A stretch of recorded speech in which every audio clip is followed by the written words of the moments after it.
السلام علیکم ورحمۃ اللہ وبرکاتہ۔ الحمد للہ رب العالمین، الصلاۃ والسلام علی رسولہ الکریم، اما بعد، فاعوذ باللہ من الشیطان الرجیم، بسم اللہ الرحمن الرحیم۔ وکان الناس امۃ واحدۃ فبعث اللہ النبیین مبشرین ومنذرین وانزل معهم الکتاب۔ صدر محترم اور معزز سامعات، آج اس دینی محفل میں عنوان تقریر ہے کتابوں پر ایمان۔ معزز سامعات، اسلام ایک مکمل دین ہے جو زندگی کے ہر شعبے میں ہماری رہنمائی کرتا ہے۔ اس کے 6 بنیادی عقائد ہیں، جن میں سے ایک اہم اور بنیادی عقیدہ کتابوں پر ایمان لانا ہے۔ اس کے بغیر ایمان مکمل نہیں ہو سکتا ہے۔ معزز سامعات، اللہ تعالیٰ نے کتاب اللہ میں بڑی وضاحت کے ساتھ یہ بات واضح کی ہے کہ اس نے ہر قوم میں ایک رسول کو بھیجا تاکہ وہ لوگوں کو ڈرائے اور انہیں خوشخبری سنائے۔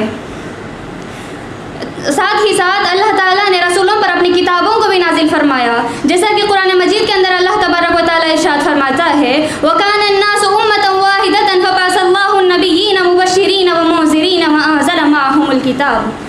معزز سامعات، شریعت اسلامیہ کے مطابق اللہ تعالیٰ نے دنیا میں مختلف انبیاء پر مختلف کتابوں کو نازل فرمایا ہے، جن میں سے مشہور 4 کتابیں ہیں: تورات، زبور، انجیل اور قرآن مجید۔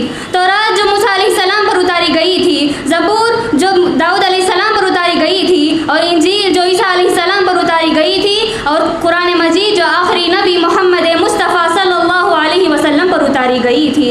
ان کے علاوہ کئی اور کتابیں اور صحیفے موجود ہیں جن کا علم ہمیں نہیں ہے، مگر ان پر ہمارا مکمل اجمالی طور پر ایمان لانا لازم ہے، اور جن کتابوں کا علم ہمیں ہے ان پر پوری صراحت کے ساتھ ایمان لانا لازم ہے۔ معزز سامعات، آسمانی کتابوں میں قرآن مجید کے علاوہ بقیہ تمام کتابوں میں تحریف کی گئی ہے۔ معزز سامعات، قرآن مجید کے ذریعے سابقہ تمام پیغمبروں پر نازل شدہ کتابیں اور صحیفے منسوخ کیے گئے ہیں۔ آج کسی کے لیے یہ جائز نہیں کہ وہ قرآن کی لائی ہوئی تعلیمات کے علاوہ اللہ کی عبادت کرے یا فیصلہ کرتا پھرے۔ معزز سامعات، آئیے جانتے ہیں کہ کتابوں پر ایمان لانے سے مراد کیا ہے۔ کتابوں پر ایمان لانے سے مراد یہ ہے کہ ہم اس بات پر پختہ یقین رکھیں کہ اللہ تعالیٰ نے انسانوں کی ہدایت کے لیے مختلف ادوار میں مختلف کتابوں کو نازل فرمایا ہے۔ یہ تمام آسمانی کتب اللہ وحدہ لا شریک کی عبادت کی طرف دعوت دیتی ہیں، اور یہ تمام آسمانی کتب حق تھیں، اور قرآن مجید کے ذریعے سابقہ تمام کتابوں کو منسوخ کیا گیا ہے۔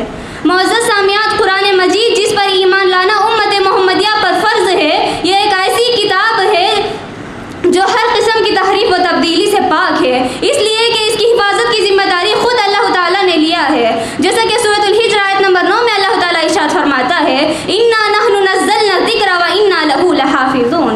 اسی طرح یہ کتاب جہالت کے اندھیروں سے نکال کر توحید کے نور سے منور کرتی ہے، اور جو لوگ اس پر ایمان لاتے ہیں ان کو جنت کی خوشخبری سناتی ہے، اور جو اس کو انکار کرتے ہیں انہیں جہنم سے ڈراتی ہے۔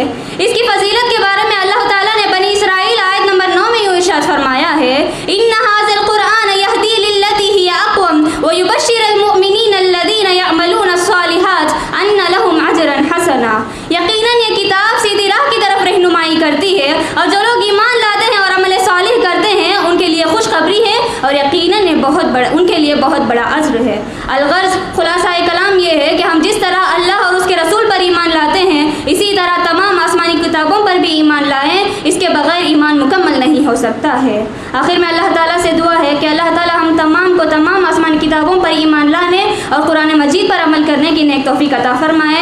آمین۔ السلام علیکم ورحمۃ اللہ۔